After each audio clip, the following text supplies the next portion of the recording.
I know you're asked this every time something terrible happens in Yemen, but now that we have essentially complete chaos in Yemen, does the White House still believe that Yemen is the model for counterterrorism strategy? John, the White House does continue to believe that a successful counterterrorism strategy is one that will build up the capacity of the central government to have local fighters on the ground take the fight to extremists in their own country.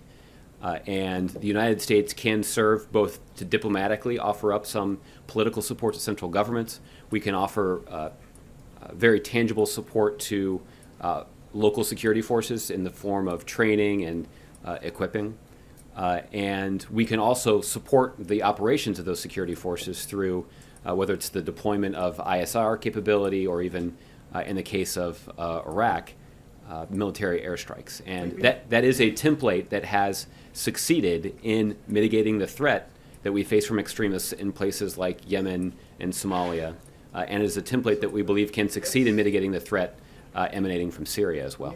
It's astounding. You're saying that you still see Yemen as the model? I mean, the central building up the central government which has now collapsed, a president who has apparently fled the country.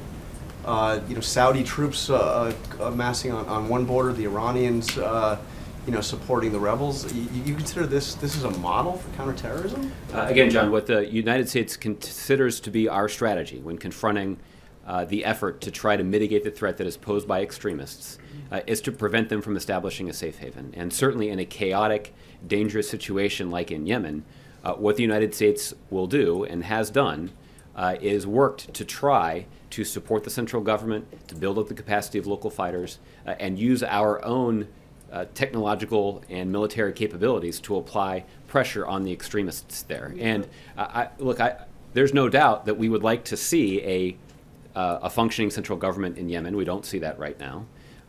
And that is why we're supportive of the UN-led process to try to put an end to the violence and instability, to bring the sides, all sides together to the table to try to resolve their differences, to build up the capacity of the central government, to build up the capacity of local forces, and to continue to apply pressure to extremists. What I will say is that we have not seen that kind of